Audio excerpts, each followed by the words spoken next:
Start aid. Start aid. She's bleeding out. Yeah, 547. Just relax, okay?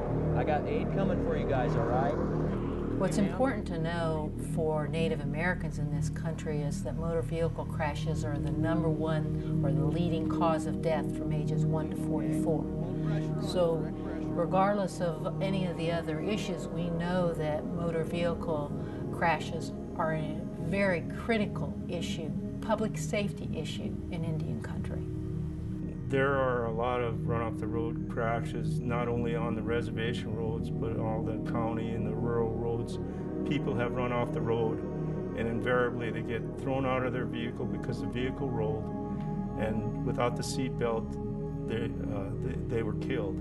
And some weeks we've had as many as 4 or 5 fatalities because of that. When we look at highway safety on a national basis, the last 2 years we've seen some really good trends. Last year alone, traffic fatalities dropped by 10%. Unfortunately, on the tribal lands, the trends are not as good. The tribal population is overrepresented in really the overall traffic deaths and injuries. And so we need to begin looking at those issues, identifying, once again, why specifically is it happening on the tribal lands? Why are they overly represented when it comes to death and injury? And so it's important for all of us on a national basis in concert with the tribal community to focus on the issue of safety on tribal lands and look for solutions.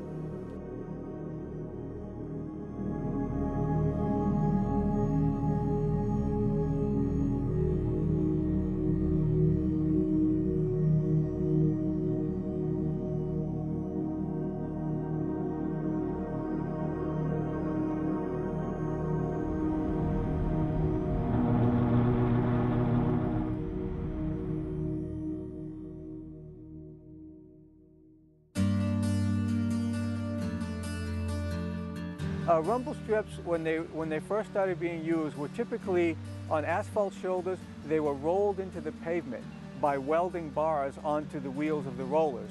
And on concrete shoulders, they were formed as you poured the shoulder. Now, the disadvantages to that is you could only install them when you were building the shoulder. In the 80s, states went more to ground rumble strips, where you have specialized machinery which grounds the grooves into the shoulder. And that's how most of them are done now, because you can apply them at any time. You don't have to wait until you have a construction project going on, and they do not have to be part of a larger project. We recommend shoulder rumble strips on all rural freeways and on rural highways with speeds of 50 miles an hour or more, especially if they have a history of run-off-the-road crashes. We recommend centerline rumble strips on 2-lane rural highways which have a history of head-on crashes. You know, rumble strips themselves are a passive device. You know, they're not an active device that's out there for the driver. The rumble strips themselves are actually milled or cut into the pavement, and there has been a lot of research as far as how deep that depression should be, how wide it should be, how far apart it should be. There are some very good specifications from a number of states as far as how that is. And the way they work is they provide an audible warning. When the driver gets on the rumble strip with their tire and they start hitting those depressions, it causes a audible noise, and they're also designed to cause quite a bit of vibration. So it's an audible plus the feeling of the vibration to hopefully wake the driver up, let them know they're departing the road, and get them to take corrective action. I think more and more states and tribal communities are starting to look at that and look at the benefit of rumble strips. This road, Highway 1806, serves the Standing Rock Sioux tribe. So as you can see, this is a pretty typical 2-lane state highway.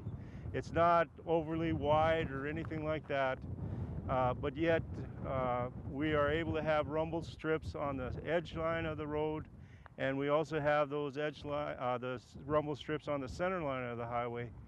And both those features, even on a very small 2-lane rural road like this, makes a big difference in highway safety. Now, I know previously the technology, when they first brought it out, there was an idea that the only place you could put a rumble strip was on a road that had a real wide shoulder. But yet you can see here, this shoulder and this edge is much less than 3 feet wide. And we still have the rumble strips, and they're still going to provide a warning so that if people get too close to the edge, they can correct themselves. And we've even had rumble strips of this sort installed on roads that had even narrower shoulders than this. And another option that you have with rumble strips, if you don't have a very wide road, is you can actually take that edge line, that painted line, and paint it right into your rumble strip so that so we could actually reduce this road width by probably 6 to 8 inches and still be able to install the rumble strips. And by installing the rumble stripe, you're actually improving the visibility of that stripe, especially in conditions where you have rain and things of that nature. It actually gets better reflection, and the reason why is because you have a vertical edge, just a little edge here, and that stripe will pick up the light from your headlights much better than it does on a flat surface of the road. So we had an experience that was quite sad out here. One of our tribal leaders lost 2 children on Haxton Way, almost in exactly the same location. And the children were not doing anything wrong. They were not in the roadway, not in the travel lane in any way, and yet cars veered off slightly, hit the child, and killed them. And that was a recurring theme that was really unacceptable to the community. And so the Tribal Council took action and wanted to see a solution that could be quickly implemented and was something that was reasonably priced. Ideally, we would have liked to have taken the entire roadway and installed sidewalks on both sides. Well, that would have been prohibitively expensive, and we simply couldn't afford to do that. However, a realistic solution that was easy to implement, quick to install, and reasonably priced was installing rumble strips on both sides of the roadway. When we went to install these rumble strips, we weren't really quite sure about the installation procedures, how long it was going to take. So we were a little bit nervous about doing it. But then once we got the crew out here actually doing the work, it was unbelievably fast. And within a couple of days, we had the rumble strips installed. They were effective right away. In fact, the day one section got done, it changed drivers' behavior that day. So that's really the kind of return investment that policymakers want to see. When they look at how can I get the biggest bang for my buck, wow, that's an immediate return. Who can beat that? It's not a tool that's been used a lot in Indian country, and I think they're a great opportunity for tribes, especially rural tribes that are seeing significant run-off-the-road crashes, to begin looking at rumble strips as a cheap, effective mechanism to put on their roadways to help prevent crashes in their communities. It's something that each tribe needs to look at, but the technology's there, the technology's proven, and it's very, very cost-effective. It's a low-cost feature. When you ask people how much are they willing to spend to keep somebody from dying on a road crash, they say they'll spend $3 million. So for $1 million, you can put on a tremendous number of miles of rumble strip. And so, given the fact that it is so inexpensive, it's one of the best ways for us to spend our money. And it can be just part of your everyday doing business. It can be part of your maintenance.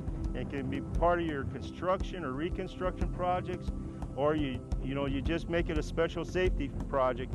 But in any case, the best thing is to have rumble strips and put them on the center line if you're worried about head-on crashes, and definitely put them on the edges for people to keep them from running off the road. We've had our rumble strips installed for about 3 years now. The results are pretty dramatic. We have not had any further run-off-the-road crashes. Our pedestrians are much more willing to actually use the roadway and the widened shoulders for their use, which is one of the reasons why we did that. But also, we look at deaths and injuries. They've essentially gone away from us now. And when we looked at applying what we've learned here throughout the rest of our reservation, it was really a pretty easy decision. Once we saw the return in terms of reductions in deaths and injuries, even reductions in just single auto accidents, that convinced us that this really is a solution that can be applied throughout our reservation and really throughout Indian country.